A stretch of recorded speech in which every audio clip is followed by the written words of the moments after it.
4 de junio de 1943. Railroad Street, Mexia, Texas.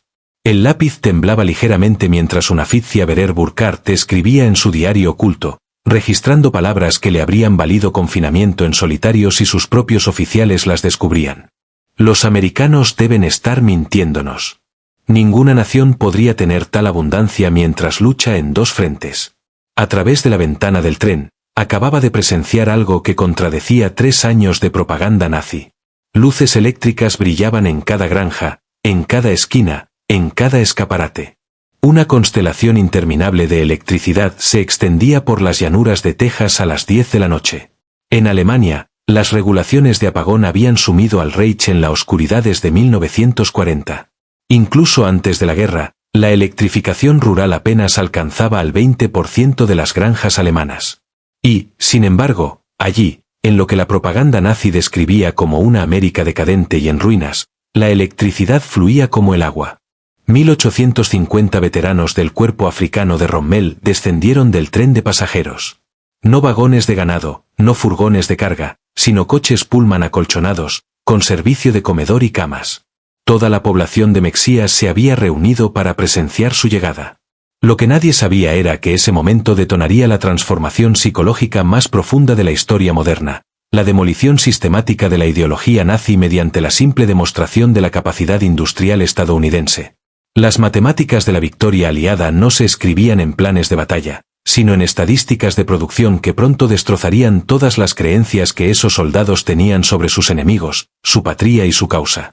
El colapso había comenzado el 13 de mayo de 1943 en Túnez.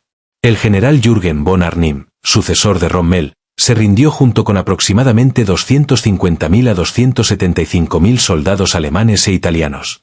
Las cifras variaban porque unidades dispersas siguieron entregándose durante varios días. Los combatientes más experimentados del desierto, hombres que habían hecho retroceder a los británicos hasta Egipto y que habían ganado el respeto, aunque a regañadientes, del propio Montgomery, eran ahora prisioneros. Entre ellos estaba el Hauptmann Friedrich Radka, condecorado con la Cruz de Hierro de primera clase, veterano de la campaña de Francia, herido 2 veces en el norte de África. Su diario, descubierto décadas más tarde en los archivos nacionales, proporcionaría a los historiadores el relato más detallado sobre el impacto psicológico del cautiverio estadounidense en los soldados alemanes. El viaje de la derrota a la revelación comenzó en el puerto de Orán, Argelia. Mientras Radka y 30.000 prisioneros más esperaban en campamentos improvisados los barcos de transporte, la eficiencia estadounidense ya empezaba a resquebrajar sus preconceptos. El ejército de E.U.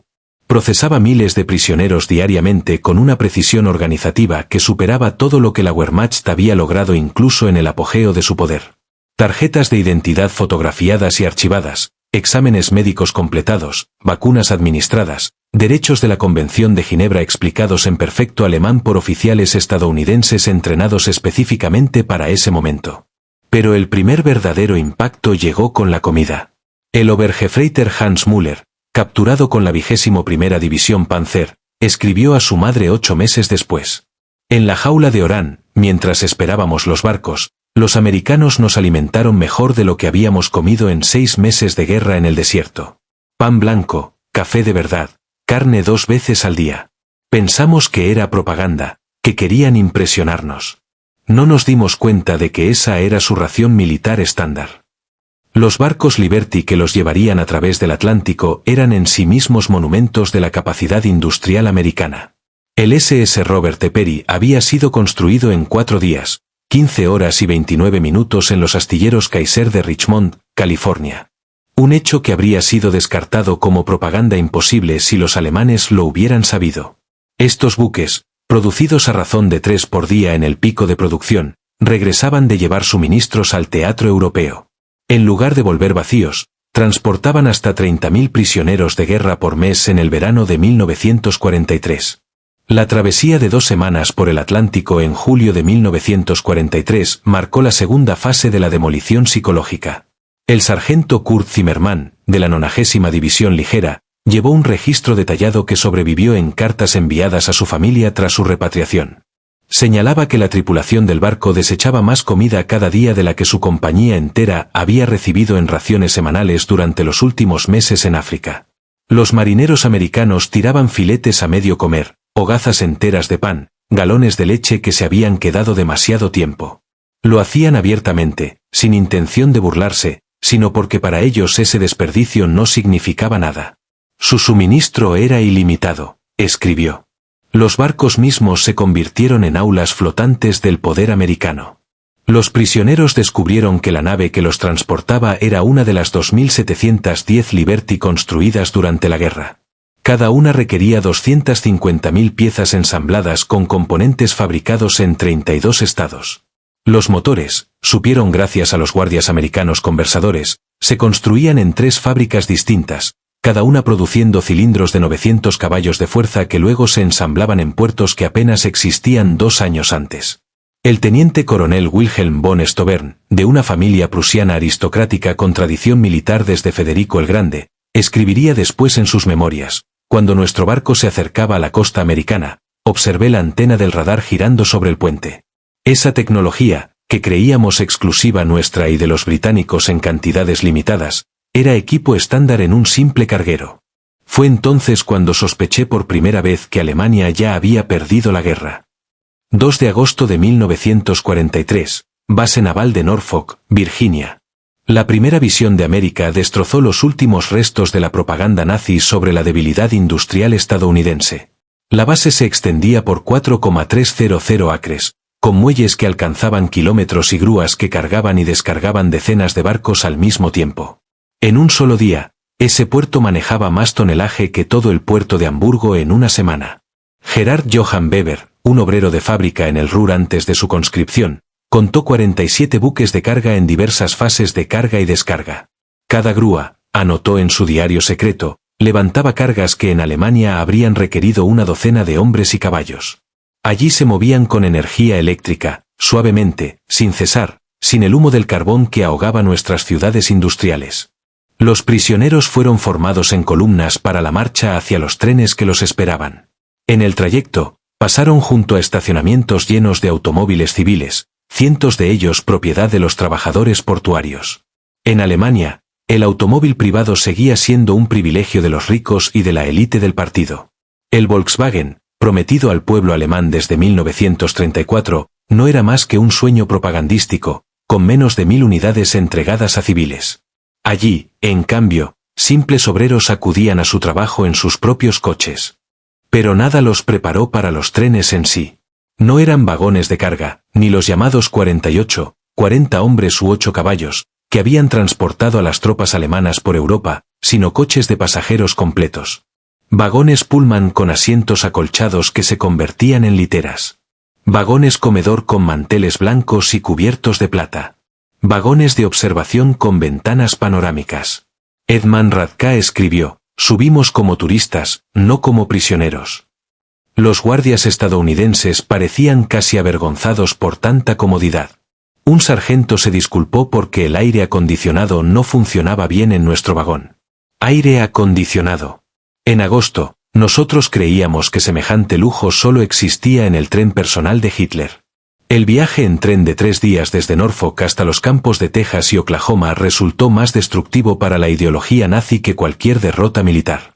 A medida que los trenes avanzaban por Virginia, los prisioneros pegaban el rostro a las ventanas, presenciando una América que, según todo lo que les habían dicho, no podía existir.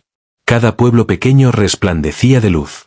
Martensval, Danval, Greensboro, comunidades que en Alemania habrían tenido suerte si contaban con una farola eléctrica, aquí exhibían escaparates iluminados, letreros luminosos, casas con luces encendidas en varias habitaciones. Los trenes pasaban junto a fábricas con turnos nocturnos, sus ventanas brillando, estacionamientos llenos incluso a medianoche.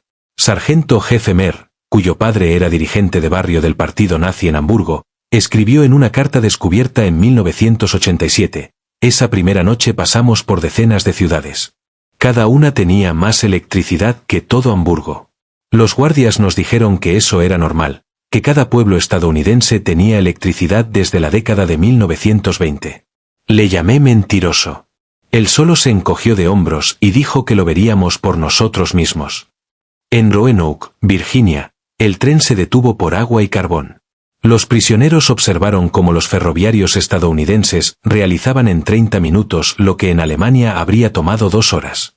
Cargadores automáticos de carbón, bombas de agua eléctricas, sistemas mecanizados de lubricación.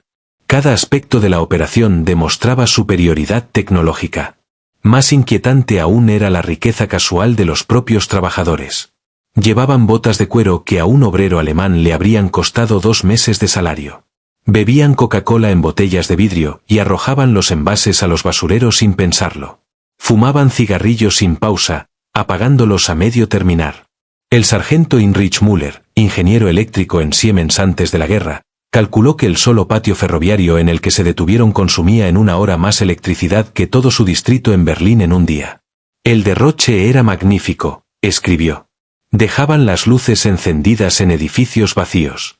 Los ventiladores eléctricos giraban en habitaciones desocupadas. Era la despreocupación de quien posee recursos infinitos. Al cruzar Tennessee y Kentucky, los prisioneros contemplaron el poder industrial estadounidense en toda su magnitud. Por las ventanas vieron fábricas interminables, cada una más grande que cualquier cosa que hubieran visto en Alemania. La planta de aluminio de Alcoa, en Tennessee, se extendía 3 millas a lo largo del río, con hornos eléctricos que consumían 175.000 kilovatios, más que toda la ciudad de Múnich. Cerca de Louisville, los trenes redujeron la velocidad al pasar por el complejo de Rubbertown, donde plantas de caucho sintético habían surgido en solo 18 meses. 4 enormes instalaciones, cada una con miles de trabajadores, producían 800.000 toneladas de caucho sintético al año. Alemania, a pesar de haber inventado el proceso, jamás había superado las 120.000 toneladas en su mejor año. El Oberleutnant Erich Hoffmann, químico de IG Farben, comprendió de inmediato las implicaciones. En una entrevista después de la guerra recordó: conocía esas plantas. Pude ver las columnas de destilación, los craqueadores catalíticos. Cada instalación era más avanzada que cualquier cosa que hubiéramos construido, y allí había 4 solo en ese lugar. Nos dijeron que había decenas más en todo el país. Los trenes pasaron por la planta Willow Run de Ford, a las afueras de Detroit, visible desde kilómetros. Esa sola fábrica, construida en apenas 9 meses, producía un bombardero B-24 Liberate cada 63 minutos. En el pico de producción, 4.000 trabajadores ensamblaban bombarderos a partir de 1.550.000 piezas fabricadas por 1.500 subcontratistas. La planta ocupaba 2.5 millones de pies cuadrados y consumía más electricidad que toda la ciudad alemana de Colonia. Harman Berly, piloto de la Luftwaffe derribado en Túnez, pegó el rostro a la ventana mientras pasaban. Contó 17 B-24 en distintas etapas de construcción, visibles desde el tren. Nos habían dicho que los aviones estadounidenses eran inferiores, construidos a toda prisa, que se desarmaban en combate, pero yo podía ver la precisión de las líneas de montaje, la calidad de la construcción. Estos no eran aviones inferiores. Simplemente se fabricaban más rápido de lo que podíamos imaginar. Cuanto más se internaban los trenes en América, más completa se volvía la destrucción de la mitología nazi. En San Luis, cruzaron el río Mississippi por el puente Eads, mientras debajo de ellos barcazas transportaban más grano que toda la cosecha alemana de 1942. Los prisioneros podían ver silos alineados en ambas orillas, cada uno con suficiente trigo para alimentar a una ciudad alemana durante meses. Unterscharführer Karl Schmidt, hijo de un agricultor bávaro, escribió en su diario: los estadounidenses transportan alimentos como nosotros transportamos municiones, en cantidades interminables y sin preocuparse por las pérdidas. Vi cómo cargaban una sola barcaza con suficiente trigo para alimentar a mi aldea entera durante 5 años. El operador de la grúa comía un sándwich con carne más gruesa que nuestra ración semanal. En Kansas City, el tren se detuvo en un enorme matadero donde decenas de miles de reses esperaban ser sacrificadas. El olor de los frigoríficos se extendía por millas. Los prisioneros alemanes, que en África habían subsistido con apenas 200 gramos de carne por semana cuando tenían suerte, observaban a los trabajadores estadounidenses comer sándwiches de carne en su descanso.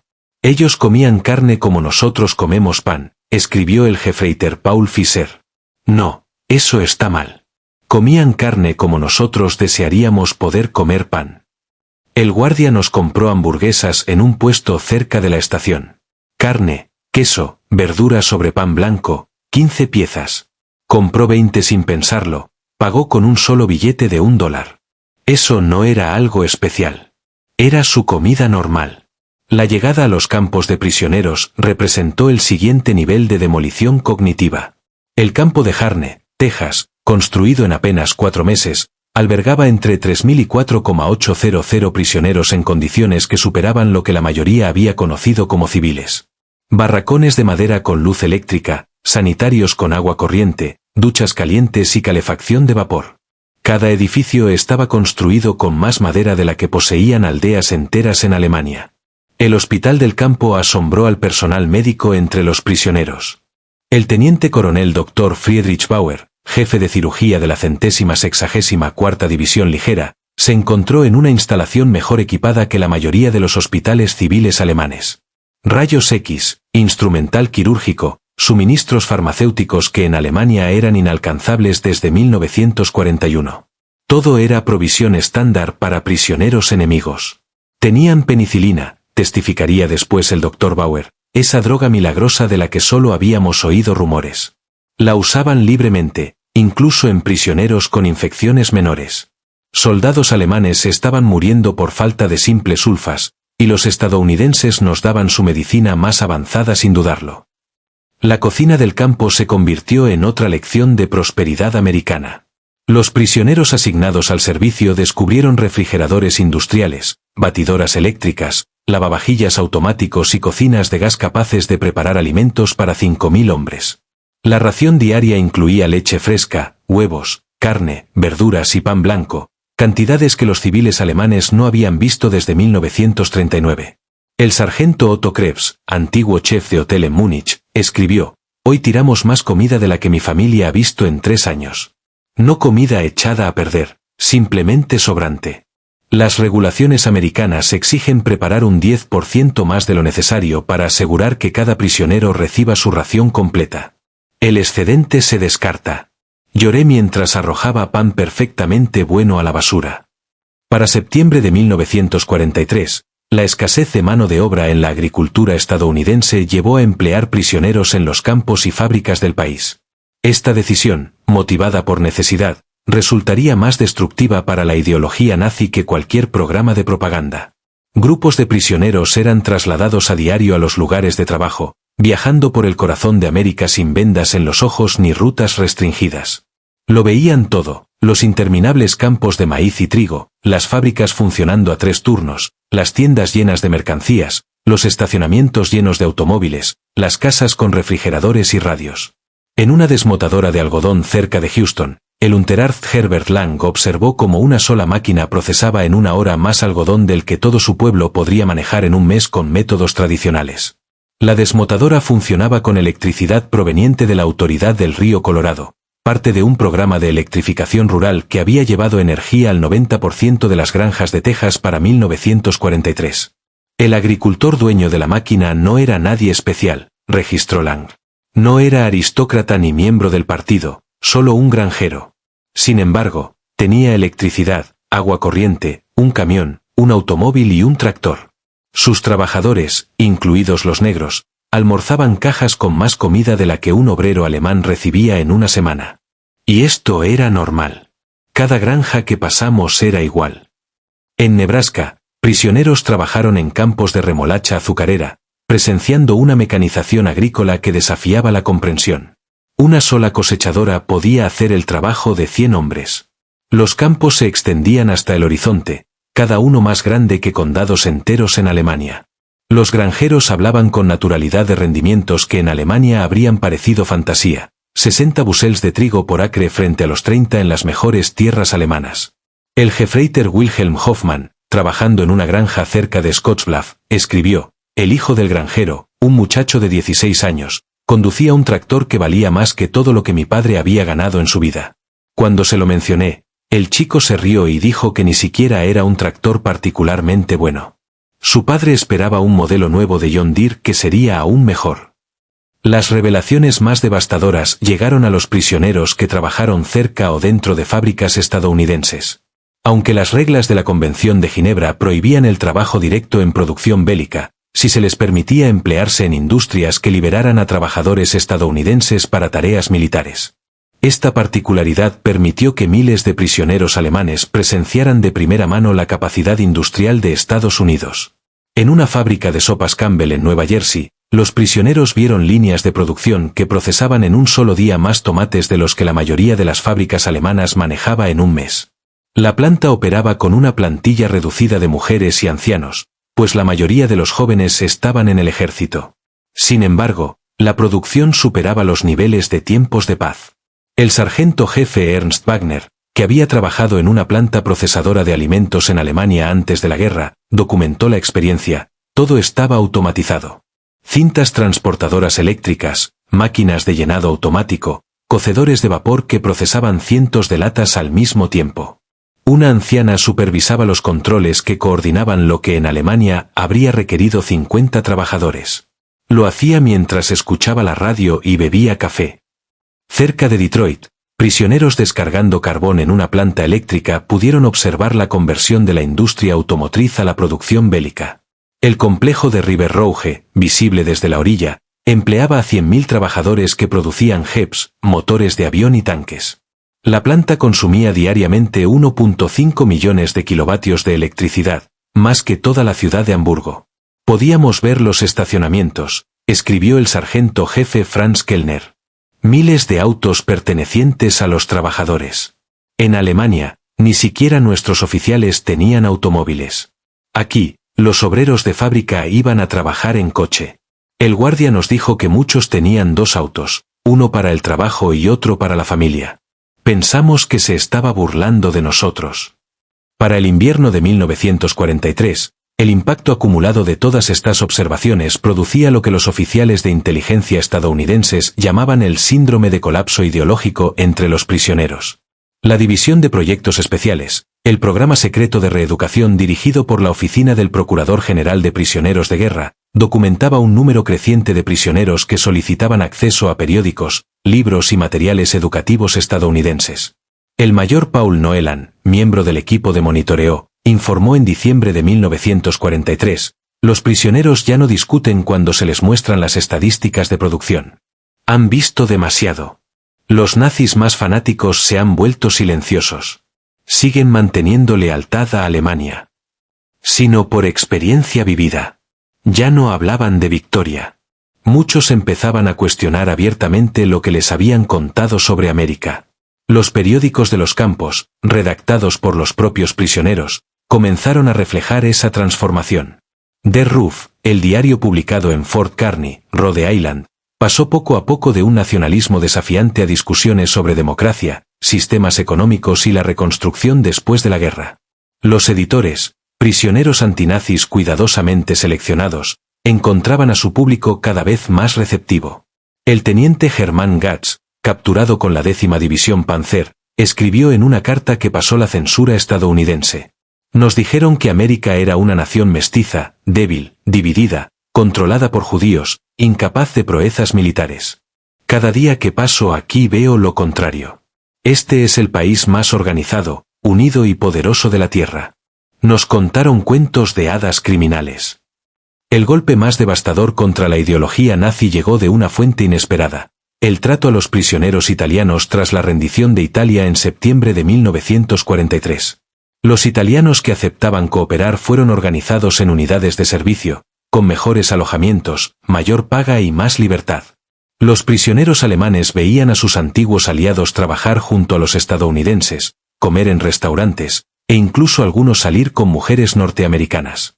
El soldado Friedrich Schulze escribió: los italianos nos traicionaron, y sin embargo los tratan mejor de lo que nosotros los tratamos cuando eran aliados. Trabajan libremente, ganan dinero, mandan paquetes a casa. Los estadounidenses no les muestran odio. Esta democracia que nos enseñaron a despreciar parece más honorable que nuestro propio sistema. La Navidad de 1943 produjo el impacto psicológico más profundo. Organizaciones, iglesias y grupos cívicos estadounidenses enviaron 500.000 paquetes navideños a prisioneros alemanes, enemigos que apenas meses antes habían intentado matar a soldados norteamericanos. Cada paquete incluía cigarrillos, dulces, artículos de aseo y juegos. Comunidades locales invitaron a los prisioneros a cenas de Navidad, aunque la mayoría no pudo aceptar por las regulaciones. En el campo de Hearne, Texas, el coro de la iglesia metodista local cantó villancicos en alemán para los prisioneros. Mujeres del pueblo enviaron galletas y pasteles caseros. Los Boy Scouts entregaron tarjetas de Navidad hechas a mano.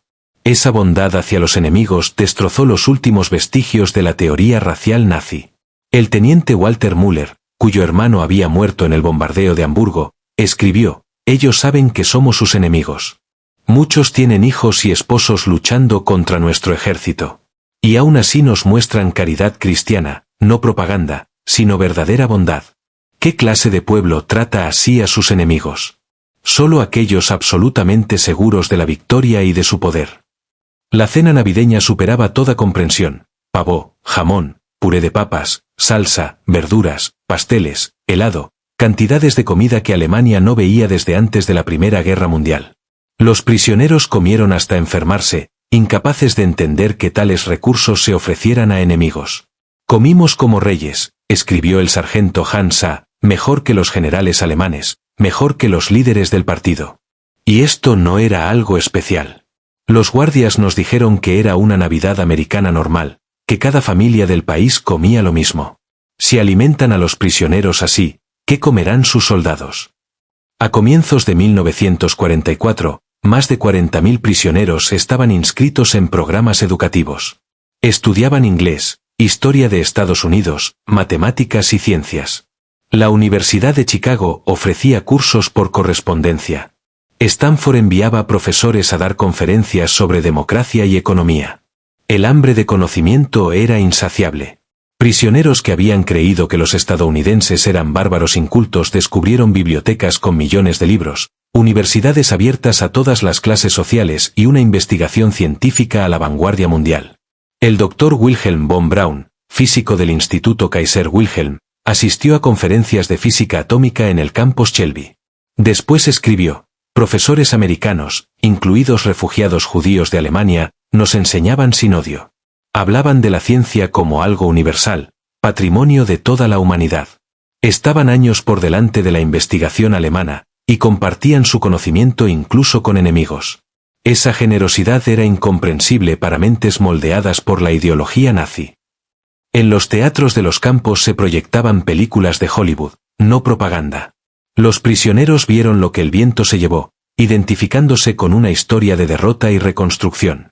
Vieron las uvas de la ira y quedaron asombrados de que los estadounidenses mostraran autocrítica incluso a sus enemigos. El teniente Joseph Kramer escribió: «No esconden nada.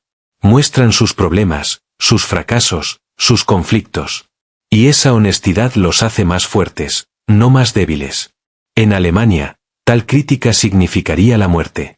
Aquí se considera patriótica». En la primavera de 1944, los programas de trabajo se ampliaron justo cuando la producción estadounidense alcanzaba su punto máximo. Los prisioneros alemanes trabajaban en conserveras, molinos y fábricas, presenciando la fuerza industrial del país. Los números hablaban más que cualquier propaganda. En la fábrica Higgins de Nueva Orleans vieron ensamblar 700 lanchas de desembarco al mes, cada una con 20.000 piezas. Había 20.000 obreros, incluidos miles de mujeres y trabajadores negros manejando grúas, soldando cascos, dirigiendo líneas de producción. Mujeres haciendo trabajo de hombres, negros operando maquinaria compleja, adolescentes usando taladros, todo lo que nos dijeron que era imposible en una democracia. Y sin embargo, la producción nunca se detenía, escribió el sargento Kurt Zimmermann. En Republic Steel, Ohio, presenciaron la producción de 10.000 toneladas de acero al día. Los altos hornos funcionaban sin parar, alimentados por trenes interminables de mineral de hierro y carbón. Un solo complejo producía más acero que toda la cuenca del Ruhr en su mejor momento. Creía entender la producción industrial, escribió Paul Hartmann, pero esto iba más allá de la imaginación. Desperdiciaban más acero en derrames que el que nosotros podíamos fabricar. El verano de 1944 dio la estocada final a la propaganda nazi sobre la supuesta debilidad americana. Los prisioneros trabajaron en la cosecha del Medio Oeste, viendo granjas individuales producir más grano que provincias enteras en Alemania. Cosechadoras que recogían 100 acres por día, silos capaces de almacenar más trigo que el importado por Alemania en un año entero. Un solo agricultor estadounidense con maquinaria hace el trabajo de 100 granjeros alemanes, escribió Franz Weber, campesino de Prusia Oriental. En California vieron huertos infinitos de frutas. Los dejaron atónitos al descubrir que se destruían cosechas enteras para controlar los precios. Montañas de naranjas enterradas con bulldozers porque había demasiadas, escribió Otto Schulz. Suplicamos que nos dejaran enviarlas a nuestras familias en Alemania. Los guardias entendían, pero dijeron que era imposible. El derroche era prueba estratégica de recursos ilimitados. El 6 de junio de 1944, al llegar la noticia de la invasión de Normandía, los prisioneros comprendieron que todo estaba perdido. El tamaño de la operación, 6.000 barcos, 11.000 aviones, 150.000 hombres en la primera oleada, superaba cualquier capacidad alemana. Vieron noticieros con interminables filas de buques, puertos artificiales y un suministro de 15.000 toneladas diarias. Supimos entonces que no solo la guerra estaba perdida, sino todo el proyecto nazi, escribió Friedrich von Toben. Desafiamos al mayor poder industrial del mundo con cuentos de hadas y mitología racial. Lo que terminó de destruir la ideología nazi no fue la riqueza material, sino la humanidad americana. Descubrieron un pueblo lo bastante fuerte para mostrar compasión. Cuando el hijo de Hans Müller murió en el bombardeo de Hamburgo, el comandante del campo entregó personalmente el mensaje de la Cruz Roja y le ofreció condolencias. Cuando la esposa de Paul Fischer escribió que no podía alimentar a sus hijos, iglesias estadounidenses enviaron comida a su familia en Alemania, una nación que aún era bombardeada. Nos dijeron que peleaban contra Hitler, no contra los alemanes, escribió Otto. Esa distinción, que parecía propaganda, resultó ser real. Nos preparaban para reconstruir Alemania, no para destruirla. El trato médico impresionó especialmente. Doctores alemanes trabajaron junto al personal estadounidense, aprendiendo nuevas técnicas. Los prisioneros recibían operaciones que en Alemania solo estaban al alcance de la élite. Incluso la salud mental, casi desconocida en la Wehrmacht, era atendida con terapias. A los intentos de suicidio les daban consejería, no castigo, escribió el Dr. Bauer. La humanidad hacia los enemigos revelaba una fuerza que nunca entendimos, la confianza del verdadero poder. Para marzo de 1945, el programa secreto de reeducación había dado frutos extraordinarios. Más de 25.000 prisioneros se habían inscrito en cursos de democracia. Los periódicos de los campos publicaban artículos sobre gobierno constitucional, mercados libres y derechos civiles. Los grupos de discusión debatían el futuro de Alemania. El éxito superó todas las expectativas. Prisioneros que llegaron como fanáticos nazis escribían ensayos sobre reconstrucción democrática. Oficiales que habían jurado lealtad a Hitler planeaban aplicar métodos agrícolas americanos en la Alemania de posguerra. Nos convertimos en misioneros de la democracia, admitió Horst Hermann Göring, sin relación con el mariscal del Reich, en una entrevista de 1975, no por coerción ni propaganda, sino por experiencia vivida. Sino mediante la observación. Lo vimos funcionar. Vimos a gente común vivir mejor que la aristocracia alemana. Queríamos eso para Alemania. La transformación fue tan completa que las autoridades estadounidenses empezaron a preocuparse porque los prisioneros se mostraban demasiado entusiastas con las costumbres americanas. Algunos pidieron quedarse en Estados Unidos después de la guerra. Otros se casaron con mujeres estadounidenses que conocieron a través de programas de correspondencia. Miles terminarían emigrando a Estados Unidos en la década de 1950. Abril de 1945 trajo la revelación final. Cuando las fuerzas estadounidenses liberaron los campos de concentración en Alemania, las imágenes se mostraron a los prisioneros alemanes. Muchos se negaron a creerlo al principio, asegurando que era propaganda, pero la evidencia era abrumadora. Testimonios de soldados americanos, fotografías, noticieros y, finalmente, cartas desde Alemania confirmaron el horror. El impacto psicológico fue devastador. Hombres que habían mantenido algo de orgullo en el honor alemán, pese a la derrota militar, se enfrentaron ahora al colapso moral total de su nación. Todo por lo que habían luchado no solo estaba perdido, sino que era malvado. El soldado Edmund Walter Smith lo resumió de manera elocuente. Creíamos ser guerreros de una gran causa. Descubrimos que éramos herramientas de criminales. Pensábamos que llevábamos la civilización a pueblos inferiores. Descubrimos que nosotros éramos los bárbaros. Los americanos, a quienes llamamos débiles y decadentes, nos mostraron lo que realmente significaba la civilización. Al terminar la guerra en mayo de 1945, los prisioneros de guerra alemanes se enfrentaron la repatriación con sentimientos encontrados. Habían visto un Estados Unidos que contradecía todo lo que habían creído. Habían comido mejor como prisioneros que como soldados. Habían sido tratados con más dignidad por sus enemigos que por su propio gobierno. Los últimos meses de cautiverio se dedicaron a prepararlos para regresar a una Alemania destruida. Las autoridades estadounidenses les ofrecieron capacitación laboral, educación agrícola e instrucción política. Los prisioneros conocieron el Plan Marshall antes de que fuera anunciado, entendiendo que Estados Unidos reconstruiría, no castigaría, a Alemania. Nos prepararon para reconstruir nuestro país, escribió Ost Friedrich von Tobin. Nos dieron habilidades, conocimiento, esperanza. Nos transformaron de soldados derrotados en futuros ciudadanos. Esta generosidad de los vencedores era incomprensible para mentes moldeadas por la venganza nazi. Entre 1945 y 1946, 371.683 prisioneros alemanes fueron repatriados desde campos americanos. Volvieron a una Alemania dividida, destruida y empobrecida. Pero llevaron consigo algo precioso, el conocimiento de cómo funcionaba una sociedad democrática e industrial. Los prisioneros que habían experimentado la prosperidad americana se convirtieron, sin proponérselo, en agentes de transformación en la Alemania de posguerra. Habían visto la eficiencia industrial, la productividad agrícola y la prosperidad democrática.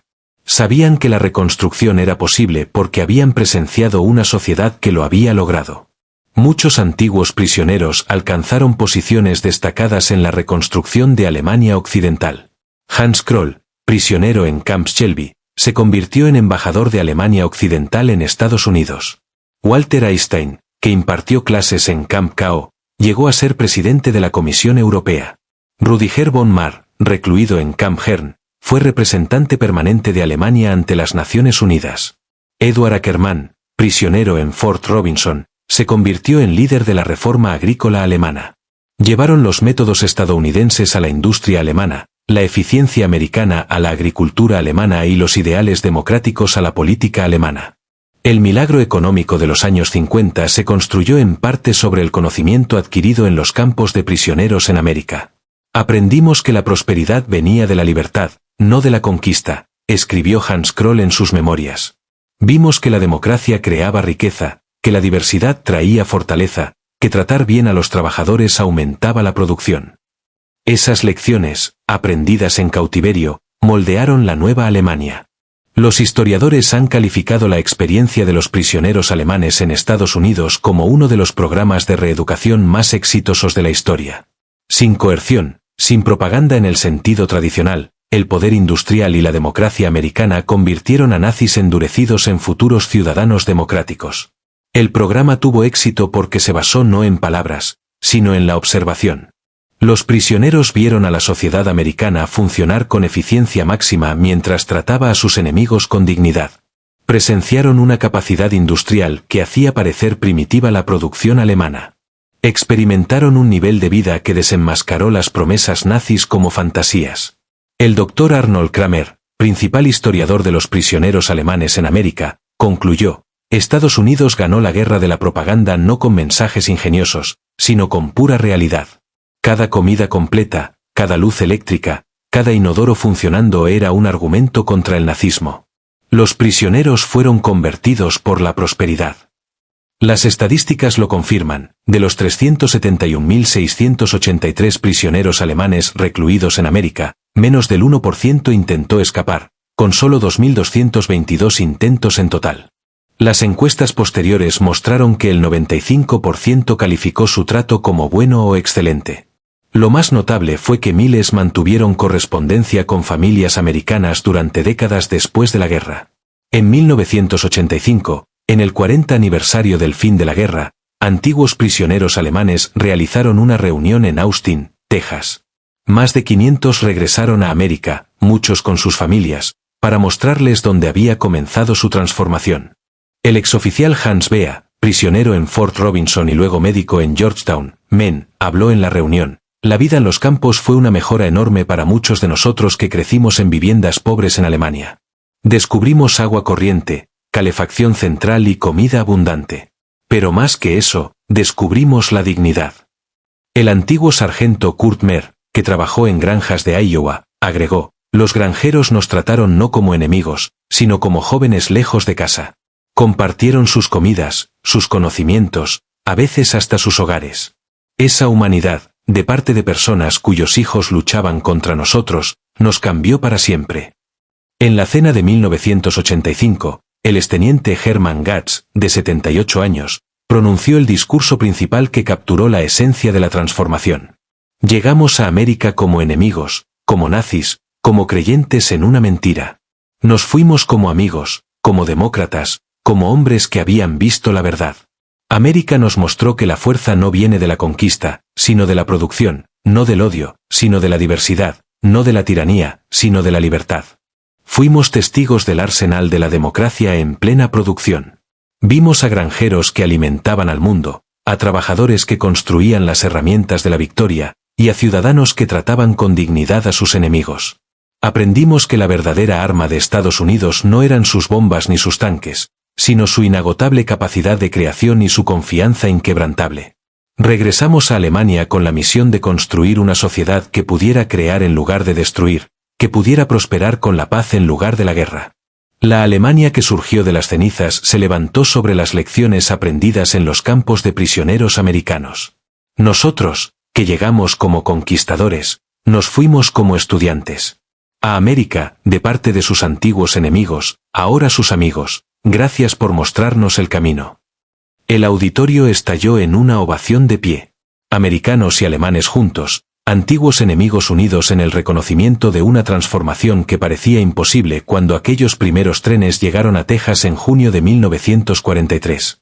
La magnitud de la experiencia de los prisioneros alemanes en América puede medirse en estadísticas claras que revelan tanto la escala de la operación como su extraordinario éxito. Más de 500 campos en 45 estados, todos excepto Nevada, Dakota del Norte y Vermont.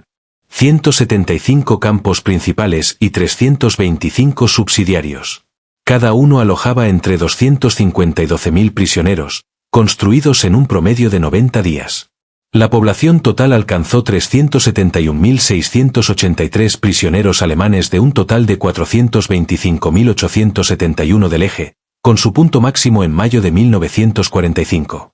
En 1943 llegaban 20.000 prisioneros nuevos cada mes, después del día de 30.000, y en los últimos meses de la guerra, 60.000 al mes. Su contribución laboral fue de 14 millones de jornadas agrícolas, 100 millones de pies cúbicos de madera procesada y un valor de 230 millones de dólares en trabajo. Solo hubo 2.222 intentos de fuga, un 0,6% del total, y ninguno logró escapar de forma permanente. Ningún civil estadounidense fue dañado por prisioneros fugitivos. Más de 40.000 prisioneros se inscribieron en cursos educativos, 135 periódicos de campo fueron publicados, 30.000 tomaron clases de inglés, 15.000 recibieron formación técnica, y 8.000 siguieron cursos universitarios por correspondencia. Aproximadamente 5.000 emigraron a Estados Unidos tras la guerra. Más de 12.000 mantuvieron correspondencia con familias americanas, con una duración promedio de 31 años. Muchos regresaron como turistas o socios comerciales. El 95% calificó su trato como bueno o excelente. El 74% afirmó que su cautiverio cambió positivamente su visión del mundo. El 61% expresó interés en aprender sobre democracia. Para 1945, menos del 10% mantenía creencias nazis firmes. Los prisioneros que conocieron el poder industrial de Estados Unidos no solo fueron testigos de la historia, fueron transformados por ella. Su cautiverio se convirtió en educación, su derrota en iluminación y su encarcelamiento en liberación de las cadenas ideológicas del nazismo. Al final, la mayor victoria de Estados Unidos no se libró en el campo de batalla, sino en los campos de prisioneros, donde la evidencia abrumadora de la prosperidad democrática logró lo que los ejércitos no pudieron, la transformación completa de las mentes enemigas. Los prisioneros habían llegado creyendo en la superioridad alemana y en la debilidad estadounidense. Se fueron conociendo la verdad. El poder industrial de Estados Unidos no solo era abrumador, sino incomprensible para una mente moldeada por la escasez y la tiranía. Los trenes que los llevaron a la cautividad en 1943 transportaban guerreros del Tercer Reich. Los barcos que los devolvieron a Alemania en 1946 transportaban arquitectos de la democracia. Habían visto el futuro, y funcionaba. Su historia es un testimonio de una verdad profunda. El arma más poderosa del arsenal estadounidense no era la fuerza militar, sino la simple y abrumadora evidencia de la capacidad de una sociedad libre para generar abundancia. Los prisioneros alemanes quedaron asombrados por el poder industrial de Estados Unidos, pero, en última instancia, fueron transformados por él. En esa transformación se encontraban las semillas de la redención de Europa después de la guerra y de la derrota final del sueño nazi. Regresaron a Alemania no como enemigos derrotados, sino como testigos de lo que las sociedades libres podían lograr. El milagro económico que transformó a Alemania Occidental en los años 50 se construyó sobre los cimientos establecidos en los campos de prisioneros estadounidenses, donde los soldados enemigos aprendieron que la prosperidad no venía de la conquista, sino de la libertad, no de la superioridad racial, sino de la dignidad humana, no del control totalitario, sino de la cooperación democrática. Los prisioneros alemanes habían llegado a Estados Unidos esperando encontrar una nación débil, dividida y al borde del colapso.